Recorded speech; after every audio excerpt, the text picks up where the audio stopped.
How you guys doing? My name is Taylor Green, and for my dream job presentation, I'll be doing the profession of being an NFL general manager.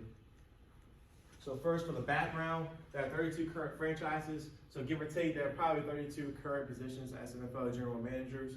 I say give or take because some teams have the title of the president of operations or senior vice president, all that different stuff. So the title might be different, but the realm of responsibilities are all the same. For most general managers, they have a history of working in the player personnel department as scouts, moving their way up the totem pole. However, some follow unconventional paths.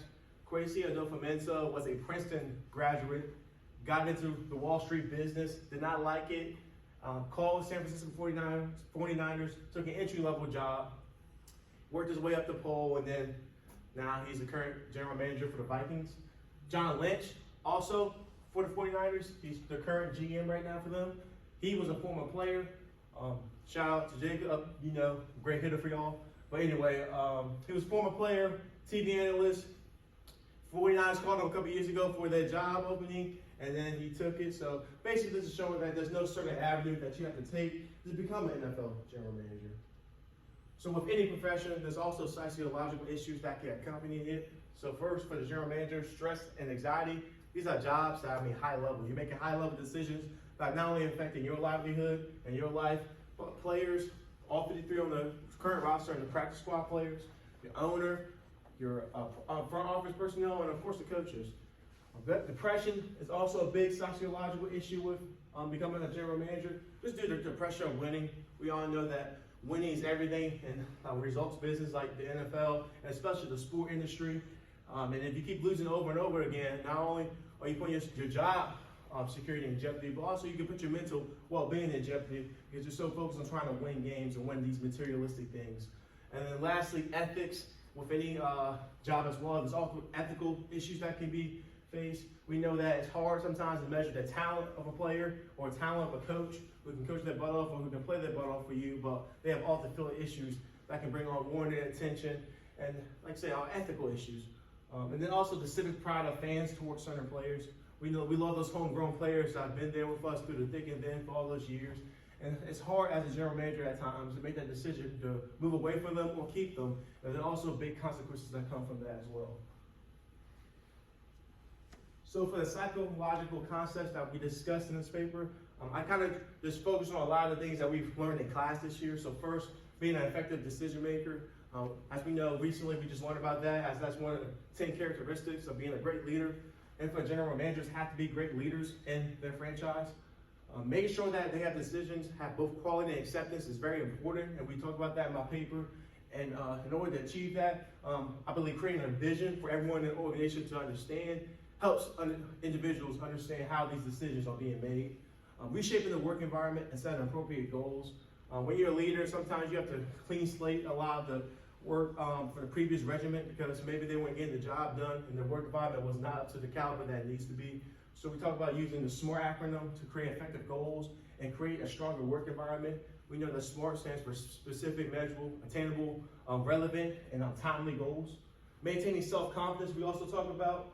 I love this quote from Billy Beane, longtime great Oakland A's general manager in baseball. He basically says general managers have to be smart, self-confident, both publicly and privately with owners, have an academic orientation, but also be telegenic. Basically say that general managers have to have that inward confidence, but also they have to present that outwardly confidence to individuals in their organization and to the public to see that at the end of the day, their organization is in good hands with them.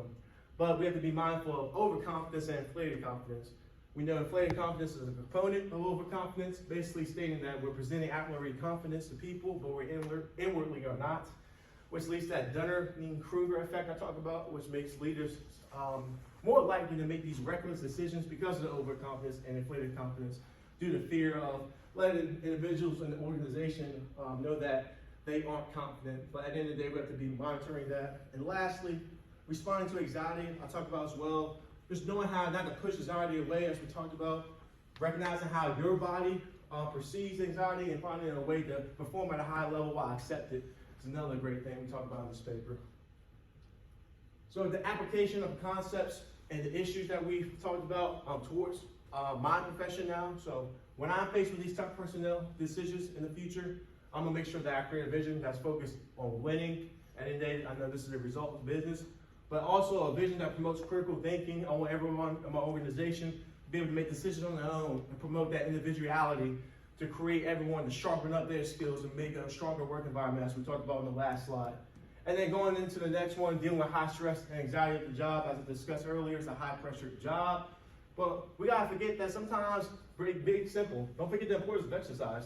I love this study done by Kelly McGonigal, She's a health expert from Stanford, and basically she says short bursts of exercise can relieve high levels of stress in a very big way. So basically 3-minute exercises, or just if you want to go on a little casual walk or run. So for me, as I get into the general manager profession, not forgetting the morning, evening runs, all that stuff is very important. Take a walk during the day at the office, because I know as an athlete myself now, those are ways I relieve my stress from social life, student life, and athletic life. But also when I get to my future job, not forgetting those simple, small things that can relieve the stress of being an NFL general manager. So conclusion, there's a lot of psychological concepts that we've learned in this class that apply to this profession. As for anything, I must be mindful of these, the issues and dangers of these, but also know that there's a lot of stuff we can learn that I can take with me to create success for me when I enter the profession of my choosing, which will be NFL general manager. So thank you for your time, and God bless you.